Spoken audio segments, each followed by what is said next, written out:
These two professors, Eric Pallant and Terrence Bensel, they are experts in greening initiatives. And Eric was actually here about a year and a half ago, just before I arrived. He did one of the IIP speaker programs, and he went around, he did some river cleanups, and I believe he was in Mindanao. Is that right? Were you in Mindanao? No. No, I did not get outside of Manila only. Oh, okay. He was in Manila. I'm sorry. But he did some Go Green projects. And then Terrence was actually a Fulbrighter here. He has some special connections to Dumaguete.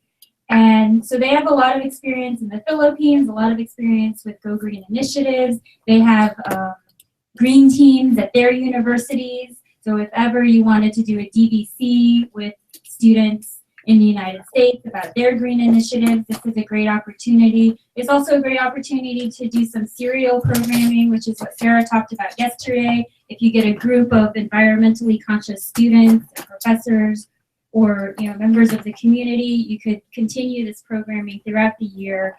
And I know you already do a lot of great environmental programs, but I hope you'll also learn from them and maybe get some new ideas for some innovative programs.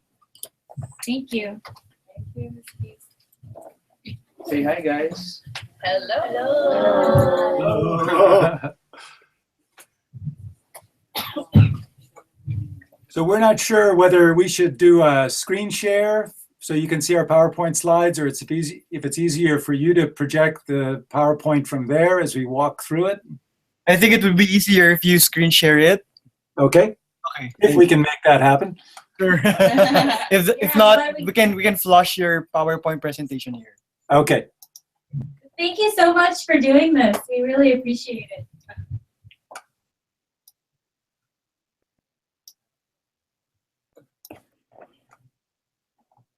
Sure.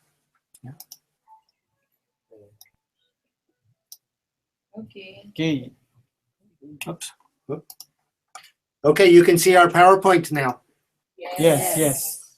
All right, so this is Eric Pallant who's speaking, and I thought we would start with just a very quick run through of a bunch of ideas, and some of them might work, most of them are meant just to make you think of your own ideas, not necessarily things that you should copy exactly what we did. And then when I am finished with the ideas, Terry will talk about how to implement things, okay? So we have 6 ideas when Terry and I thought about what to do that could work in either on a campus or in a community. And you can see the 6 listed here. And then I will just very quickly show you how they work. And then you can, I hope we have plenty of time for questions. So when we think about water management, we're thinking both about water quality and water quantity. And many of the campuses and cities we see have impervious surfaces. And so this is just a variety of ways to make water infiltrate into the ground rather than running right off into rivers and causing flash floods and pollution in the rivers and so forth. So one of the things we do here on our campus that I think you and your groups of people can do are make what we call rain gardens. And they're essentially large holes in the ground filled with gravel. You can look it up on the internet and see exactly how to construct them. And there are ways of capturing water that run off of paved surfaces and off of roofs and let it infiltrate into the ground. And then you plant all kinds of native plants, and it both beautifies and is good for wildlife and good for streams. Also, when I was in Manila last year, we talked about green roofs, which are plants that you can put on the roof to grow vegetables or fruits or plants for pollinating species or something like this. Again, just a lot of ideas we'll do very quickly. This was a proposal that did not happen, but for the building that I work in, to make a green roof or a living roof where right here on our campus. There are lots of great projects for collecting rainwater to use during dry season or to use for irrigation. wastewater technology to prevent human waste from ending up in rivers and streams without being treated. And so here's what's called a composting toilet for treating waste without water. And then there are living machines, and there are examples all around the world where you use plants to essentially treat wastewater.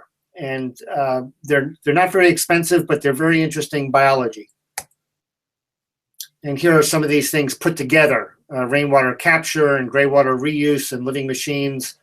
And here you can see the effluent coming from a building's sewer system to feed some tanks filled with plants. So they're really beautiful systems. And in the Philippines, you will not need greenhouses, obviously, to make these things work. And then Terry and I talked a lot about how do we give water some more time to infiltrate into the streams. And these are very easy projects to do in the community. So Terry will talk about the hard part is not how do you build a check dam, but how do you get the local population to want one and to understand how to do it. Here on campus and also in our city, we do a lot of planting of native plants, trying to restore native ecosystems.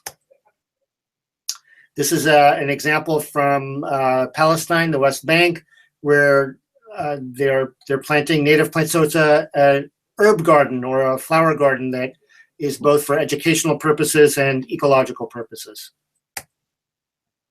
This is a school in Israel where they're collecting rainwater off the roof, and the school children have painted the barrels where they're collecting the water.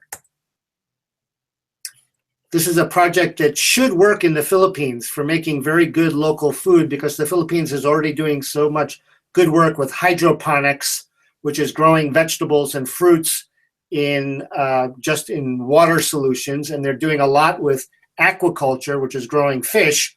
And this is a system for putting them together. So the fish grow in one pond, they poop in the water, the waste from the fish becomes nutrients for the plants absorb the nutrients, clean the water, and the water returns to the fish tank. So you have a system where you can grow tilapia and other kinds of fish to eat. You can grow vegetables to eat as well, and it's a self-enclosed system, not very hard to construct. So here it is simplified. The fish poop in the water and make fertilizer and food for people. You have some gravel where bacteria grow and transform the nutrients from fish waste to plant nitrates and phosphates. And then you have the plants take it up and you eat them. Okay, a couple of other ideas. Biodiesel is easy to make from waste vegetable oil. So anybody who has access to road food, street food, where they're frying things, you can take that oil and turn it into a fuel source without a great deal of difficulty. You can take, this is a really fun and easy project. You can take plastic bags and repurpose them essentially with an iron to make a fabric that's reusable, and you can make raincoats or bags or wallets or anything else. Here's a very famous Filipino example. The fifth idea is energy efficiency, right? This is the world famous Philippine example here. But the one I want to talk about is one we do every year at Allegheny College, where we do a bunch of campaigns to try to persuade the faculty and students and staff to reduce their energy usage on campus. And all of the money we save gets turned back into the college to make new sustainable energy projects. So we have students go out, they campaign, they persuade everybody to use less electricity, to use their phones less, to turn off their televisions when they're not using them, and so forth. And any money we save, we've been using to buy solar panels. This is that famous community-based example in the Philippines. And then I think this is my last example, is community gardens. So we have a big garden on campus, and then also several in the community where we're growing fresh very healthy food for our campus community and for low-income members of our immediate area, right? So it's a great project for students, and it's very good for people who can't afford to buy very good quality food. So that went more quickly than I thought it would. But again, it was just to give you ideas, and we can answer questions, and I'll turn it over to Terry. Like Eric said, none of this is meant to be the only way to do this, but we're just sharing our experience, some of the projects we've done here at Allegheny, some of our experiences with them. And we're primarily interested in presenting to you ideas that we think university level students can engage with. And these are great opportunities for students to form partnerships with communities and with government agencies and non-government agencies, and to get a lot of real-world experience putting some of their education into practice. So when we thought about how you actually get one of these projects, whether it's something having to do with water efficiency or native gardens or energy efficiency, how do you actually get one of these projects started and off the ground? We came up with a list of 6 things that you should consider doing in the course of that work. One that we thought was very important, and we used examples that were given to us by you of projects that are quite popular. My own experience in the Philippines, I've seen many of these projects. One is river cleanup and the other is tree planting. And they're both very important efforts, and they both accomplish a lot, and yet they don't always get at the root cause of the problem. So we talk a lot with our students about identifying and understanding root causes of problems, so that when you address them, you're not just addressing a symptom, but you're addressing the underlying cause of the problem. So if you think about problems with water pollution in the Philippines and waste collection from rivers in the Philippines, you can have all of the river cleanups you want, and a year later the river is full of waste again. So that suggests that that's not getting at the underlying or root cause of the problem. In many ways, the root cause of river cleanups, or the need for river cleanups, is because of poverty and a lack of alternatives and alternative waste disposal. So that might suggest a slightly different type of project or a slightly different kind of approach if you identify that as the root cause. An area that I've done a lot of work, primarily in the island of Cebu, has to do with reforestation and tree planting. And there are many examples. When I first was in the Philippines in 1983, that was when Marcos was still in power, and every university student at that time had to plant a certain number of trees, I think, as a graduation requirement.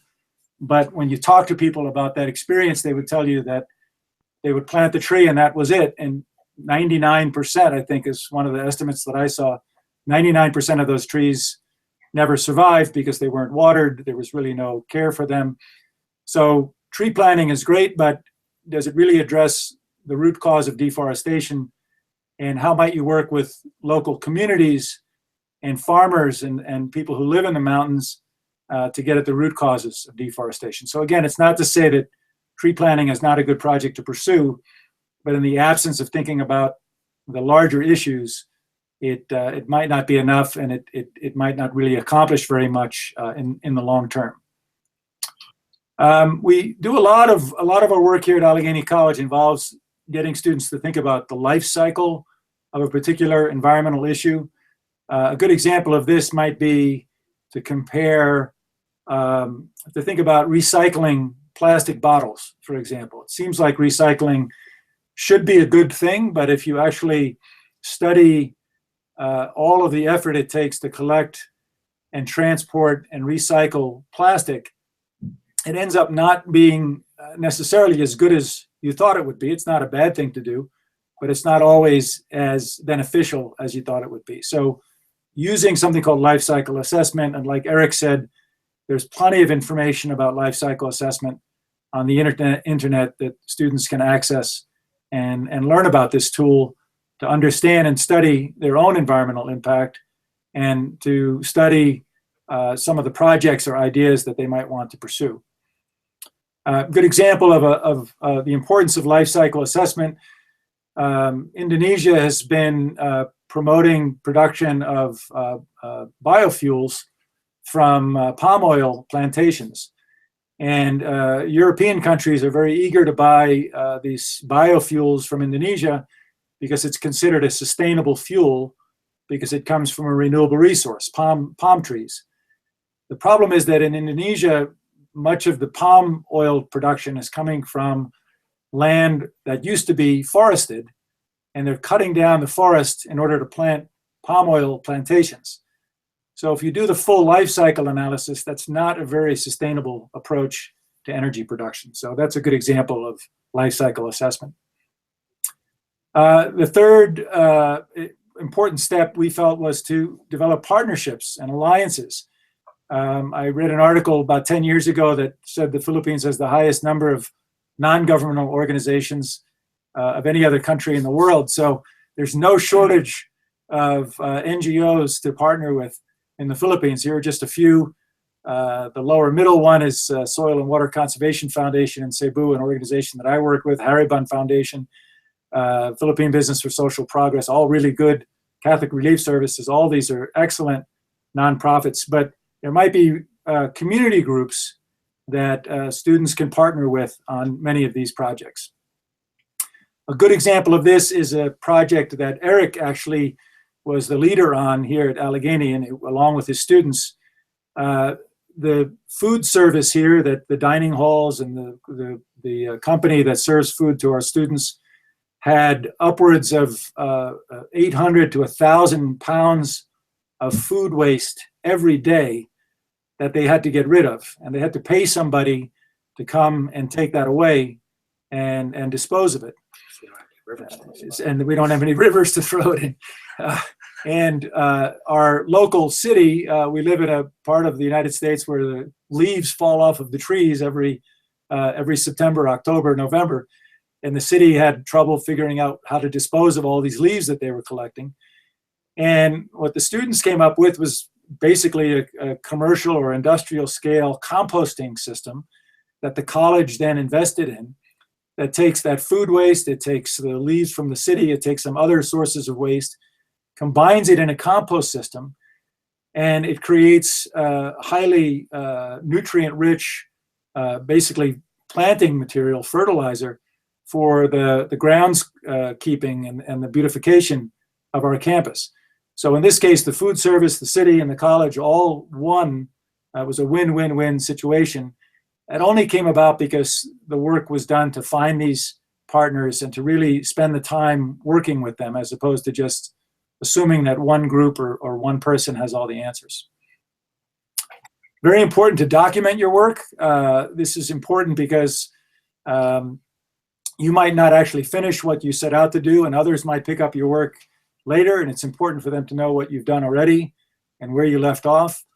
It's very important to document your work so that others who've helped you are acknowledged.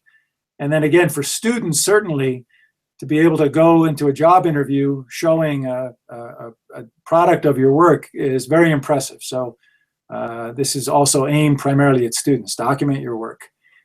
Learn from failures. My experience, both working in the Philippines and here at Allegheny College, and I know Eric has had plenty of these as well, is oftentimes things don't work. They don't go the way you expect them to go. But as you all know, we're not telling you anything you don't know. You can learn a lot from those failures. And then lastly, we think it's very important that we celebrate our accomplishments. Environmental science and teaching people about environmental issues can be very discouraging. There's so many problems, and people can get very down and not want to do anything about it. So it's very important when you do these things and you actually accomplish something to celebrate that work. So that's really the end of our PowerPoint and our presentation. So we are, if I can now get out of this.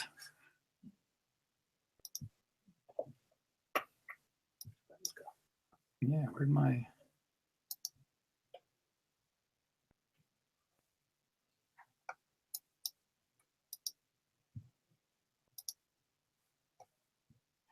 We're just going to try and get out of this presentation. There we go. Nope. Thought that was it.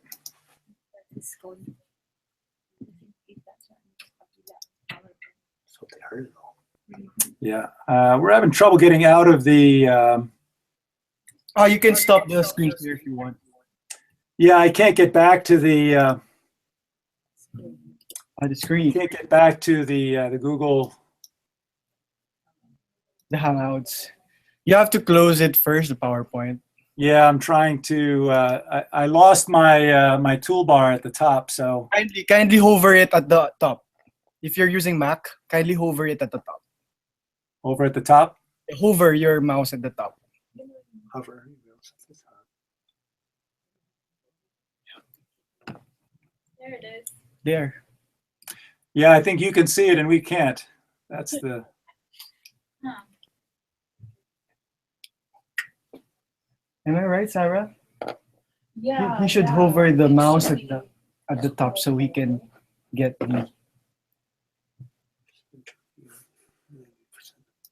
Well, that's okay. If we It's can't okay. go back to this, to where we can see your faces, maybe. Oh, there we go. No, I Maybe think it's. just back to the PowerPoint. Okay, I'll That try. way we can. I just keep creating a new. Oh, here we go. There we are. Okay. Okay, got it. Close it. Yes. Another one. Getting closer. There we are. There we go. Great, great. So please stop the screen share so we can see your face. Okay. And that is. The green one. The green Yeah. How do I? Okay, here we go. at the center. Okay. You can tell we're experts at this. Yay. Okay. Oh, thank you so much for that great presentation and all of these ideas. My first question is, can we get a copy of the PowerPoint? Because we didn't, we weren't Yeah, we able got it, to we got it. open- Oh, we Yeah. did get it, Yes. okay. Great, so we have a copy so we can share Yes. that with everyone. I know there were a lot of ideas on there. So do folks have questions about what you saw? For those who have questions, you can just come forward here, and then so Dr. Eric and Dr. Terrence can see you clearly.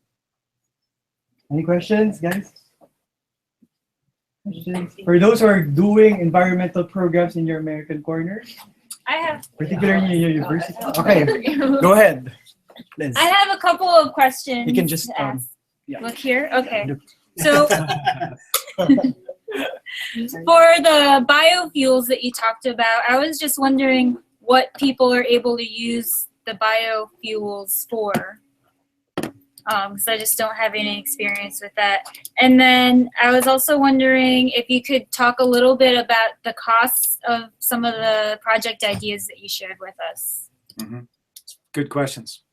The biofuels you can turn into biodiesel, and pretty much any diesel engine can run on that fuel. So you can take a truck or what do they call them in Jeepneys. jeepneys, right?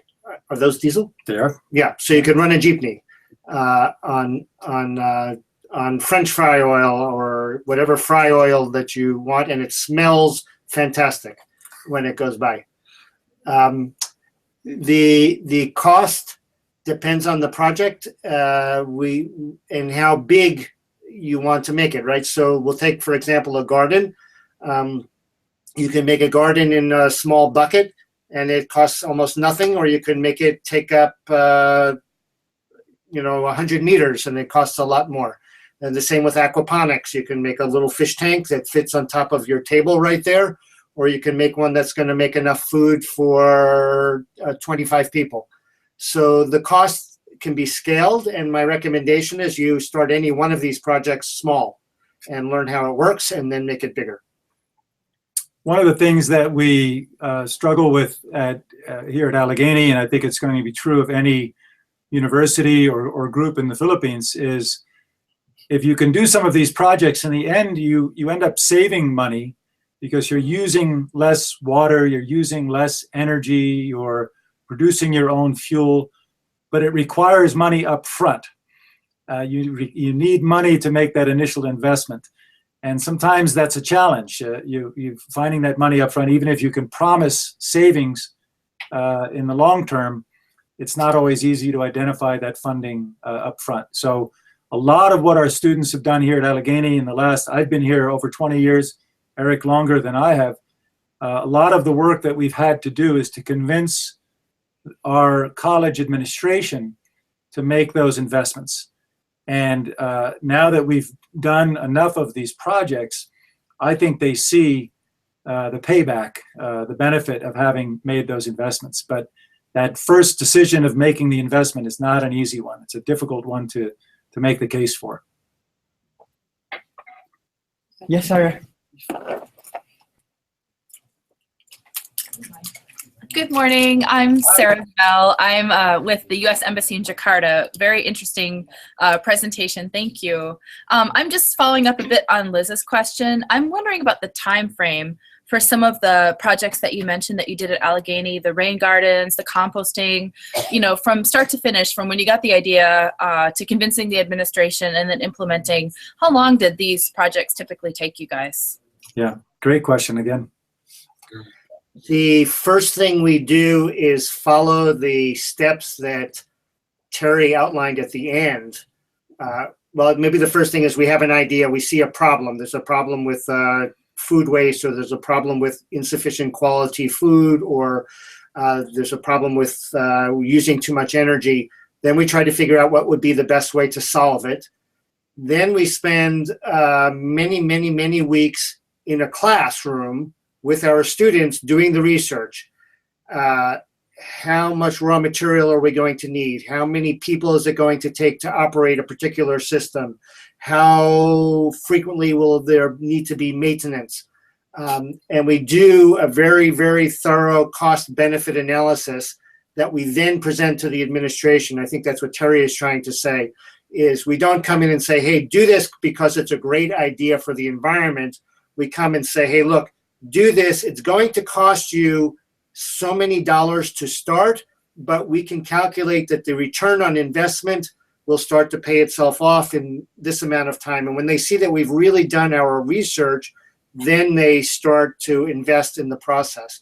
So it's often many months before we even have a report, and then many months of really meetings, face-to-face meetings with our partners, which could be the administration, it could be NGOs, it could be city government and so forth.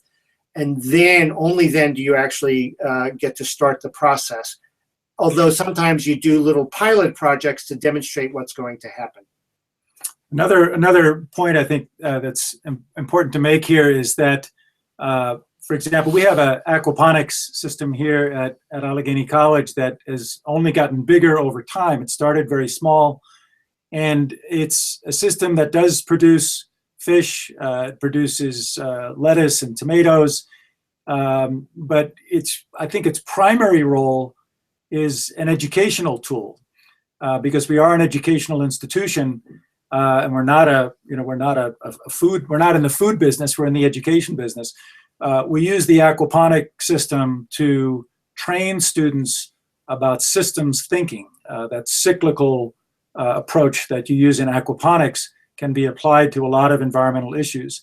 We also then are students who are interested in becoming educators and becoming elementary school teachers and high school teachers, and they want to learn about science.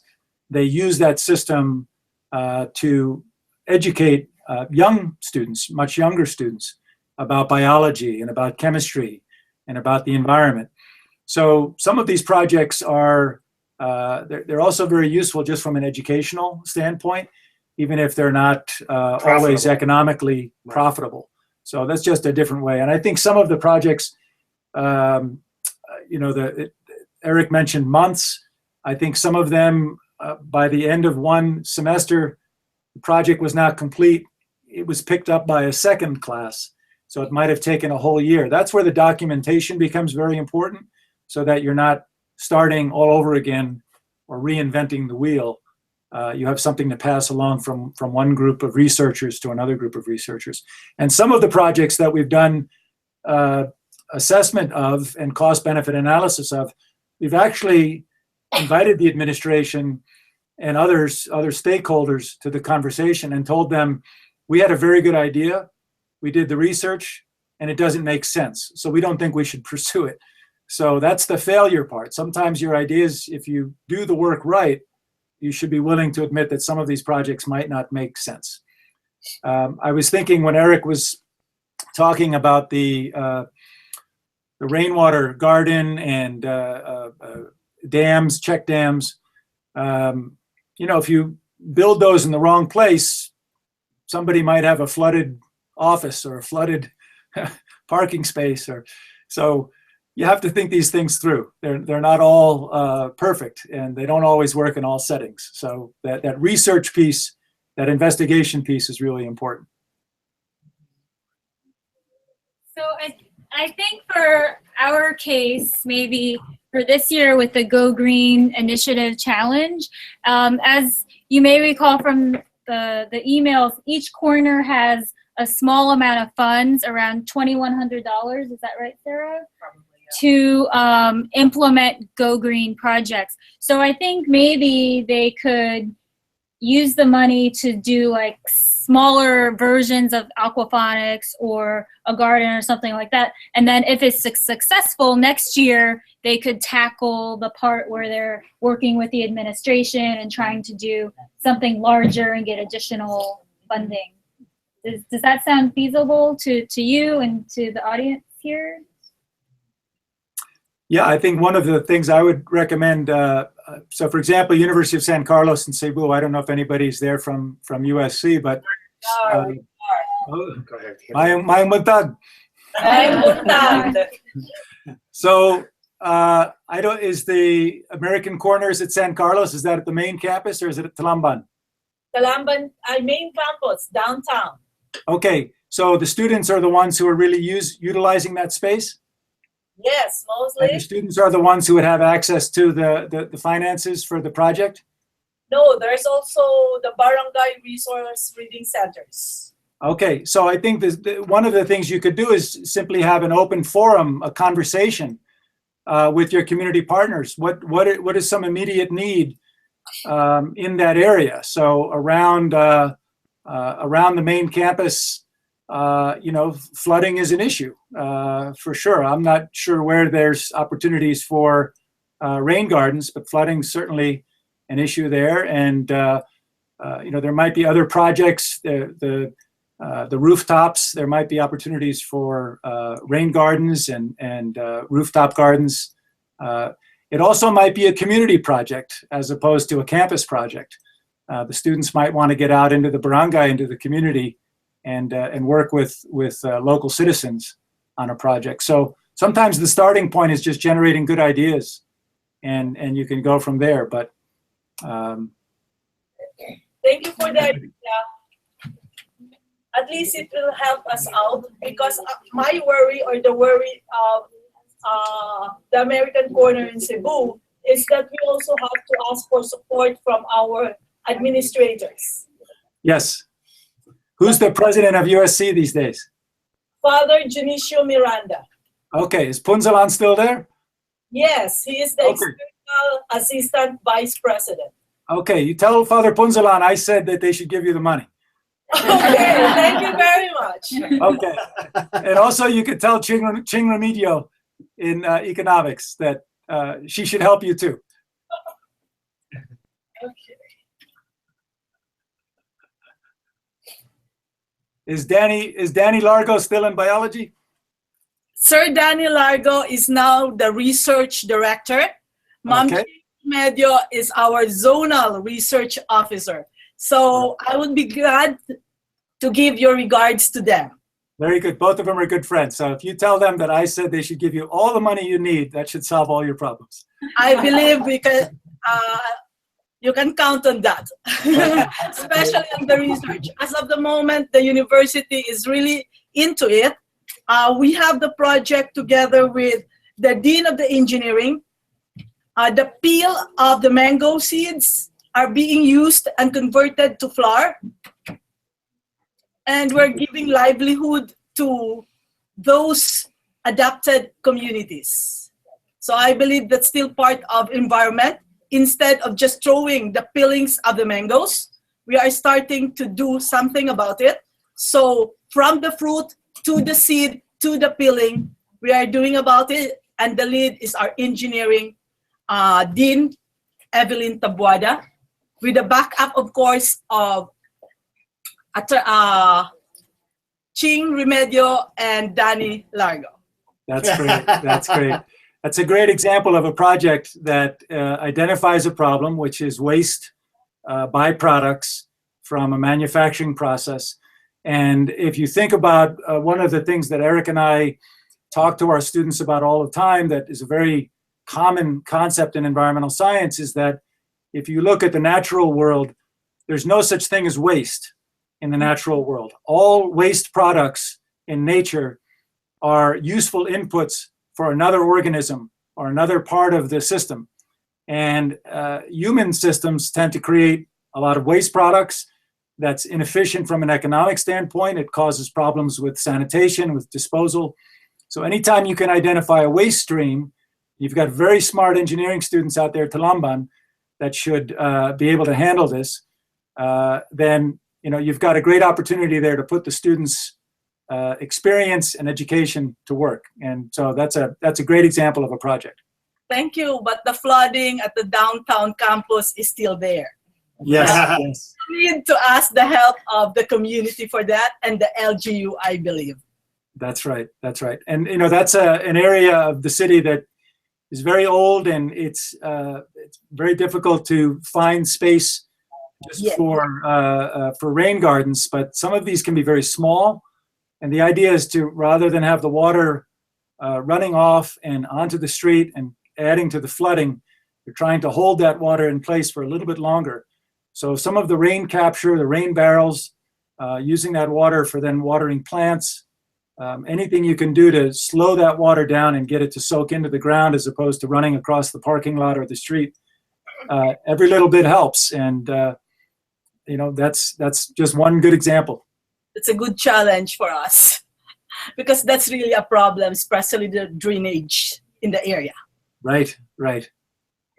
And of course, another problem is water shortage. That's happening already in Cebu. Right, right, right. And in Cebu especially, it's interesting that all of the rain that you get in Cebu and in other areas of the Philippines, very little of it is stored. It runs off into the rivers and streams and then into the ocean. And then you have the dry season when there's very little rain at all. So anything you can do to hold that water in place, store it, and use it for watering plants, for example, during the dry season. And then, of course, the groundwater overpumping in Cebu is a critical problem.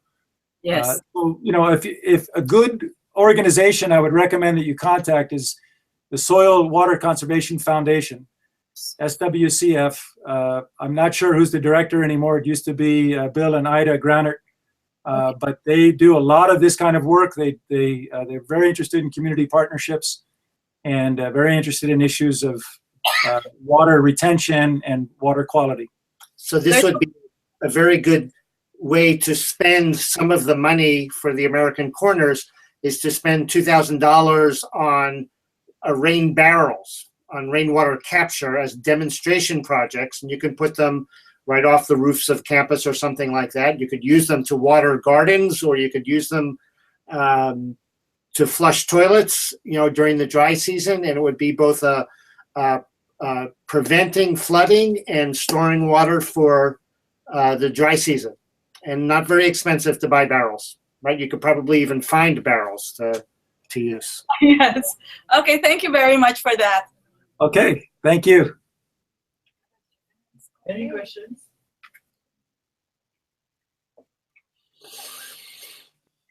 Any more questions? There are a lot of ideas.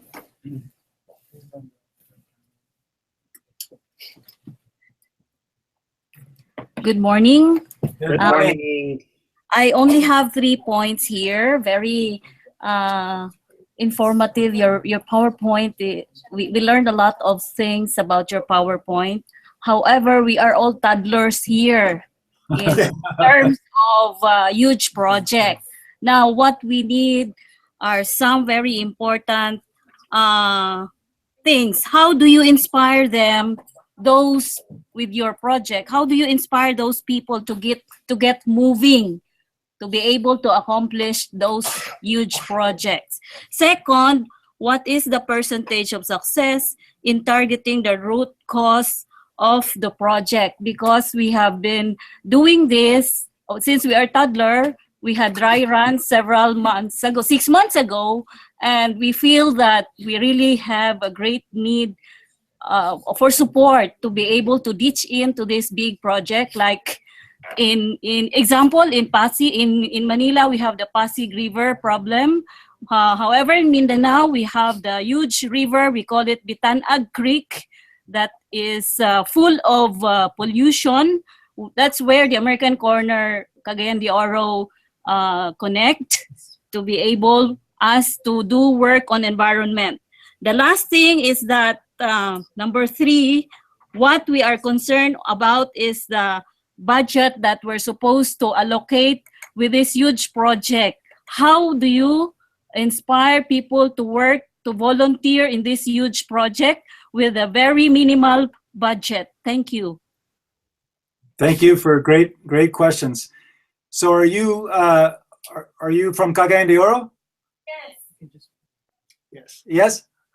Yes. Okay. So I think I'm going back in my memory. I think there was a very bad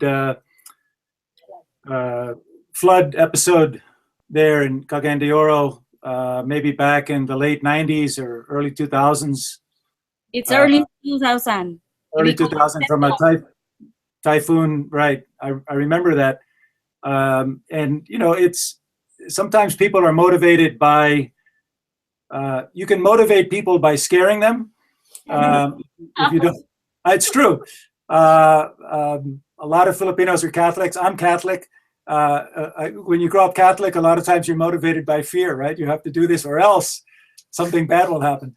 But so I'm just joking, but that's one way of motivating people, is to scare them, to basically say, if you don't change, something bad will happen. Another way to motivate people, I think a more effective way to motivate people, is to make them feel like they're part of something bigger than themselves. They're part of something that is exciting. And so, this is why I said with environmental issues, we shouldn't talk just about the problems. We should also talk about the opportunities and what we're moving towards. So motivation is a tricky one. It's one of the things that helps Eric and I in our work is we have students who are enrolled in our classes, and they're a captive audience. They don't have a choice. So we don't have to do anything to motivate them. They're already there. But if we want them to really be interested in the project, we have to make it interesting and exciting. So I think encouraging people to contribute what they have to contribute. You might have students and other volunteers who are musicians, or who are artists, or who are creative in some way. They're not engineers. They can't design an engineering solution to these problems, but they can use their skills as artists to communicate the importance of the issue. So one way to motivate people is to let them contribute what they're able to contribute. And sometimes that's just labor, sometimes it's creativity, sometimes it's knowledge, very technical and specific knowledge. But your questions are great because they're almost impossible to answer. They're very difficult to answer. But I would just say motivation is, you can't take motivation for granted. It's something you have to work at. I would add one more thing. Some of the issues you want to approach, like eliminating poverty in the Philippines or cleaning up the Pasig River in the Philippines, that's too big, right? Nobody's going to do that in the next 2 years or the next 5 years, or with $2,000 or $20 million. Eliminating poverty and inequality, those are big issues. And so I would set your goals. It's much easier to be motivated if the goal is to have a small garden that produces very good food for a very small number of people and demonstrates it's not so hard to do and it's worth repeating. So I would aim for a much lower level of project. than trying to clean up a very large river or prevent all flooding. That's impossible for a bunch of students with a small budget. Right.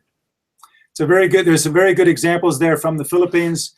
A lot of the work that I did in Cebu had to do with agroforestry, and there are places in the mountains of Cebu where farmers have created very sustainable systems.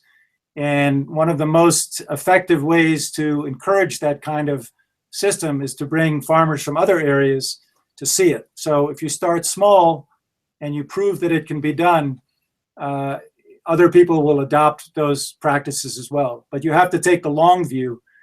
These are not issues that are going to be solved or addressed in a short amount of time. More questions? And the budget question is always a challenge. There's never enough money to do the things you need to do. So that's where you sometimes have to get creative in finding locally ways to do things. And I've lived in the Philippines for about 6 years on and off since 1983. And Filipinos are very creative when it comes to producing things and creating things out of material that might otherwise be thrown away. So sometimes you can do these things on a limited budget, but you have to tap into that creativity.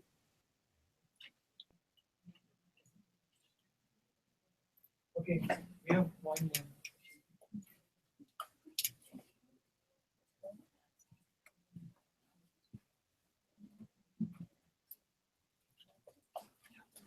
Hi, I'm Anna. I'm from Manila. Hi, Anna. In your experience, what is the success rate of working with communities as your partners? And what did you do to sustain their interest on the project? These are really great questions. That's the hardest question. Yeah, yeah. I don't, it's hard for me to come up with a number for success rate. I can think of specific examples where I and my students tried to partner with the community on something and it didn't work. And I think part of it is this takes time. You have to build trust. There are many examples of whether it's universities or other organizations going into a community, especially a poor community, promising a lot and then really not delivering, or promising a lot and only staying for a short period of time and then leaving. So people in those communities sometimes become mistrustful of good intentions. So I don't know the percentage on success rate. If you can get 50-50, that's probably a pretty good number to reach. But I will say that gaining the trust of your community partners is very important. And most of you know this. I'm not telling you anything you don't know. The way you gain trust is you listen. You spend time with people and you listen to them, and you listen to what their concerns are and what they have to say. Even if we have the college degrees and the university degrees, we don't always know more than people in these communities. So it's very important to build trust, listen, take the time to do that. The other difficult part of working with the community, I think it's very important to try it, but as Terry says, many of these projects take many years before everybody is convinced that they make a lot of sense. And if you're working with, say, university students, the university students are only integrated into the project for a short period of time and they move on, they graduate, they get jobs in other places. So you need somebody who's going to be shepherding the project for a very long period of time. The money, the AC money coming from the embassy may only last 1 year or 2 years. And so you don't want to go into the community, make a very big promise that we're going to prevent any more flooding and we're going to help build these dams. You build one dam and then you're done. The students have graduated. There's no more money. And then you've done more harm than good.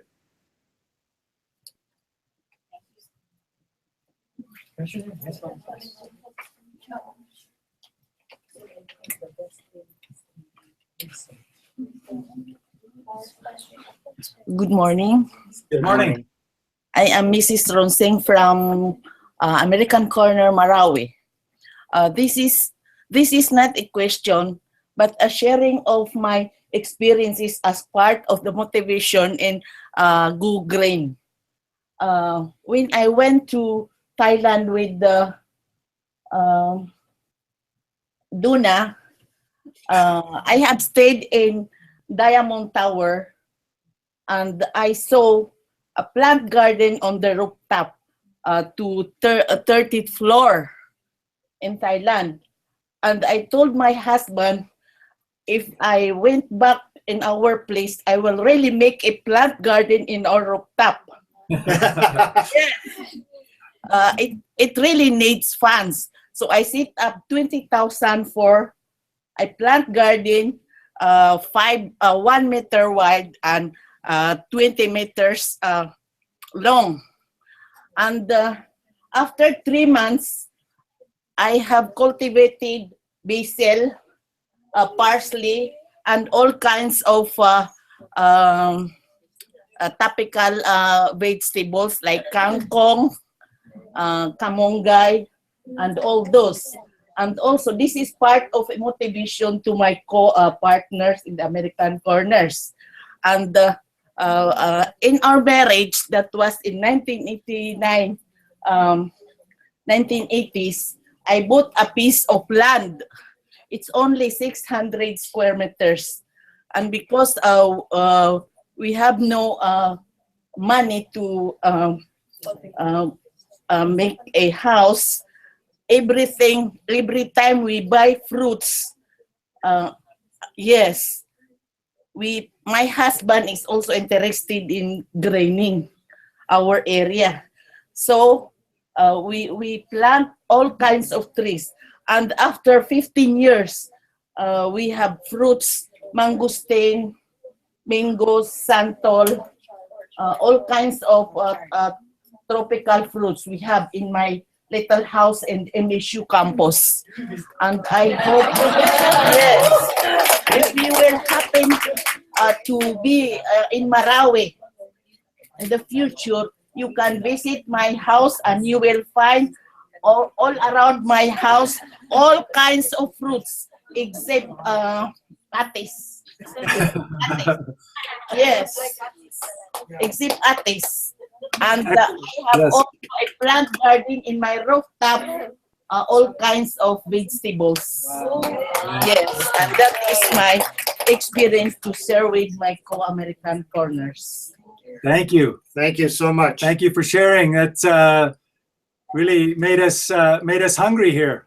Hearing all the food. Actually, I just like to add with that, with Mamukin said a while ago about our gardening. Last year, we have this MOOC about civic ecology.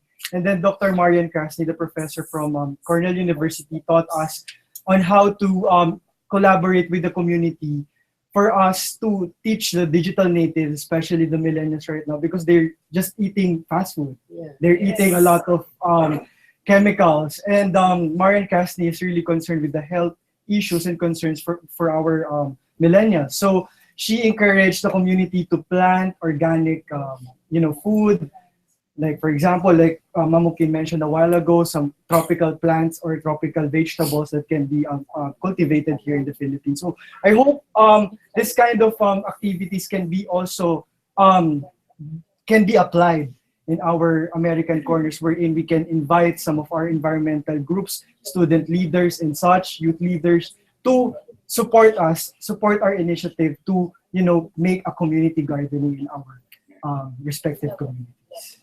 Can I just say, it seems like gardening is not, it doesn't, a lot of people don't think of gardening as an environmental initiative, but in reality, our experience here is that once you get young people, you give them a chance, and they grew up, like you said, eating fast food and eating junk food, and you give them a chance to, especially those that grow up in urban areas where they've not had a chance to live on a farm and experience what it's like to grow your own food. You give them a chance to garden and to experience witnessing plant grow and produce food that they planted. It's has a very powerful impact on young people. And the young people then share that enthusiasm with their families. And it can really, we have a project here in Meadville, we have a fairly high rate of poverty and low income people in our area, and their diets are typically very poor quality diets. They have enough calories, but the quality of the food that they're eating is very poor.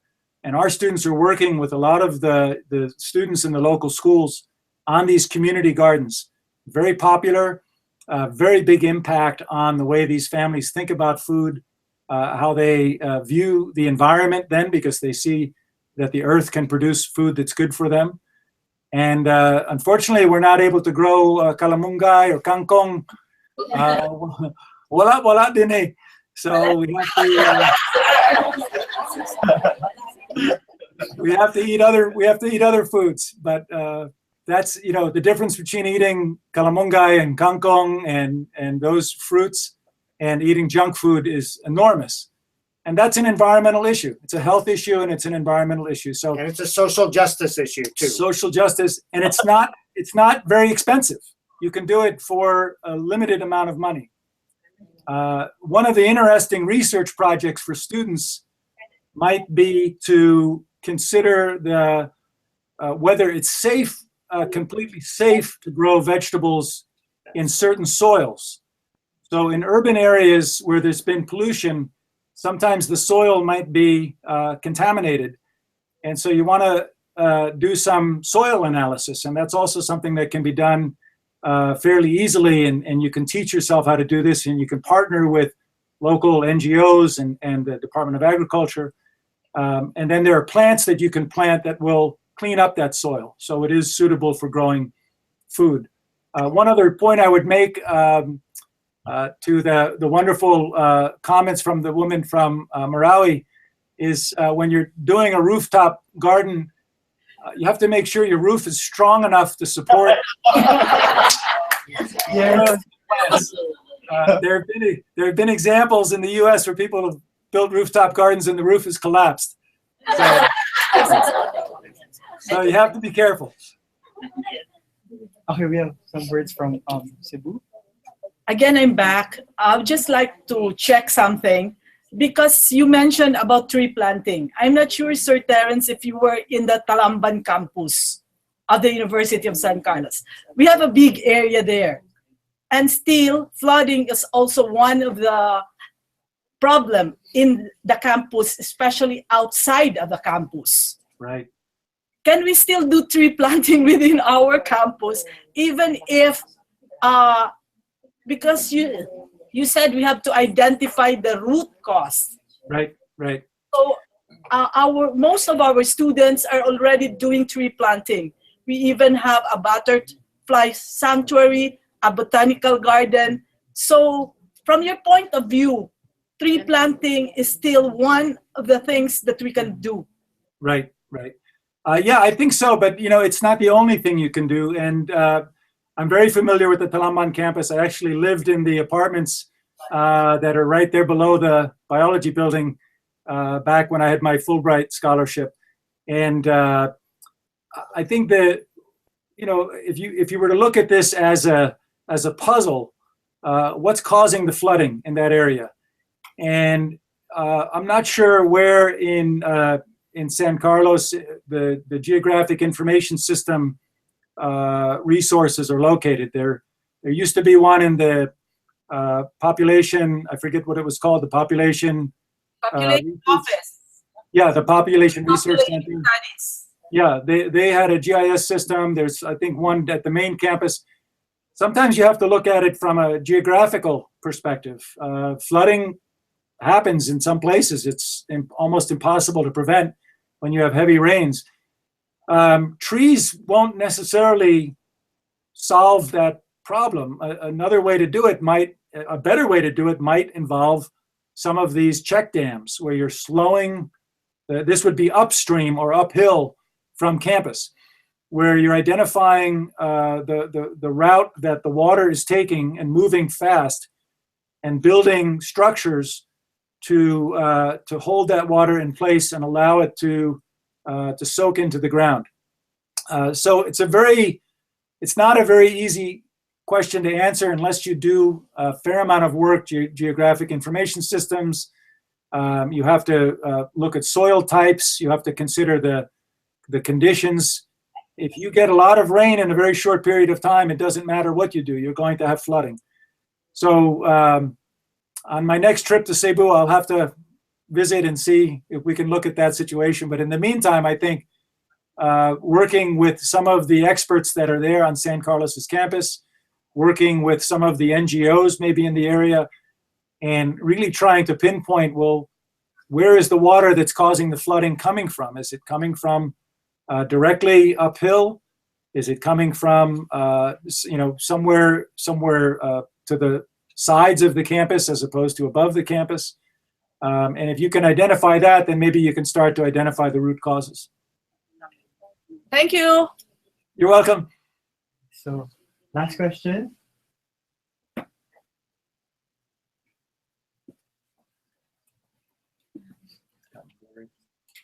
Hi, I'm Fetsi Fajardo from Ateneo de Davao in Mindanao.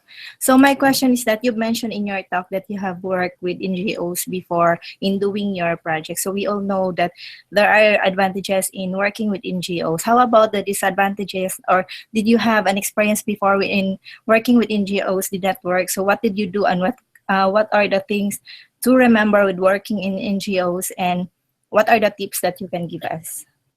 Great, thank you.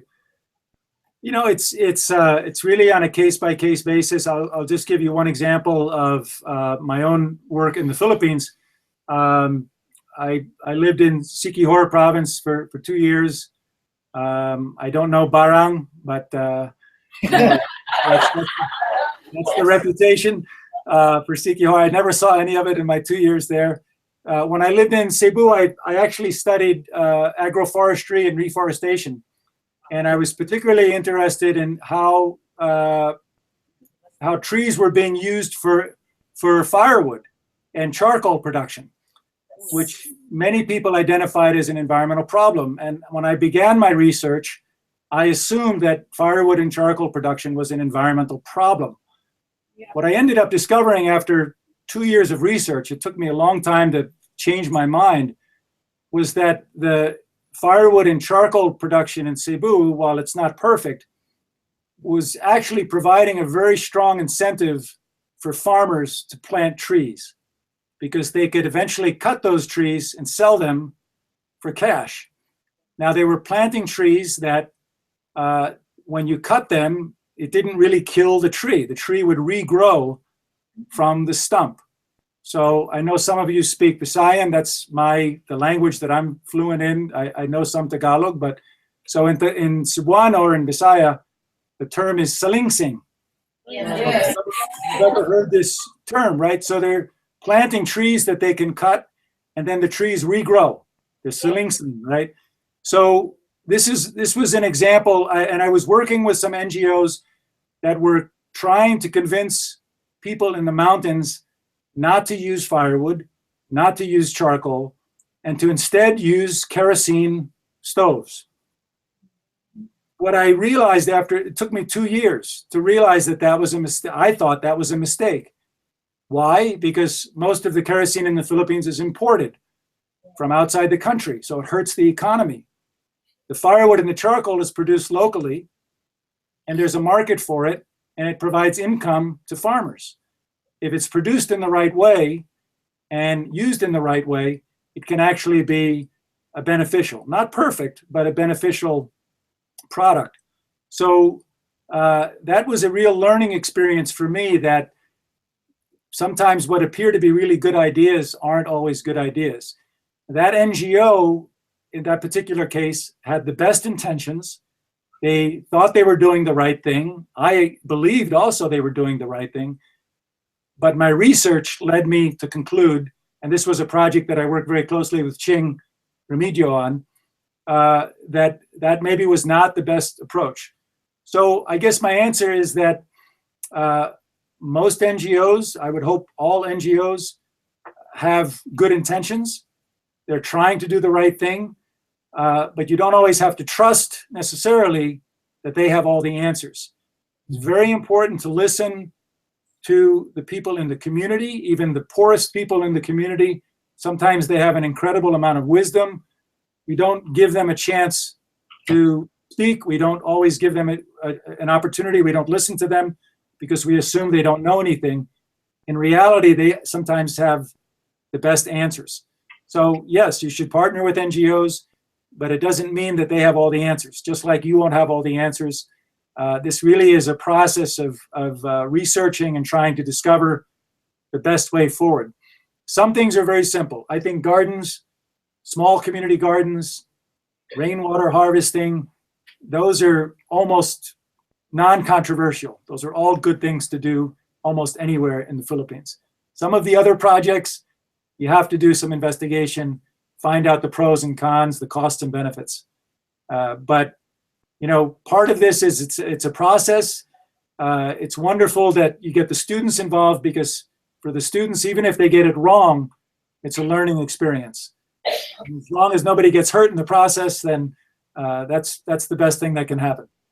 I would add one more very brief thing. All of my experience in working with NGOs is I think almost every NGO does not have enough money, and they don't have enough people to do the work that they need to do. And so if you come to an NGO and say, we're here to help you do some more research, to provide some people power to work on your project, they're almost always very welcoming, because otherwise it won't happen. Thank you. Okay, so we still have more questions. If not, any final words, Liz, Sarah? Just thank you. Yeah, we just want to thank you. This was really wonderful. It gave us, I think, a lot to think about, a lot of wonderful ideas. And we'll certainly be in touch if we have more questions. We appreciate your help in advance. I think AC Cebu looks forward to your next visit, Terry. Yeah, thanks again. We appreciate Maybe American Corners can buy me an airline ticket so I can visit. You're an NGO. You're our partner. Thank you. All right. Okay, bye-bye. Thank you. Bye-bye.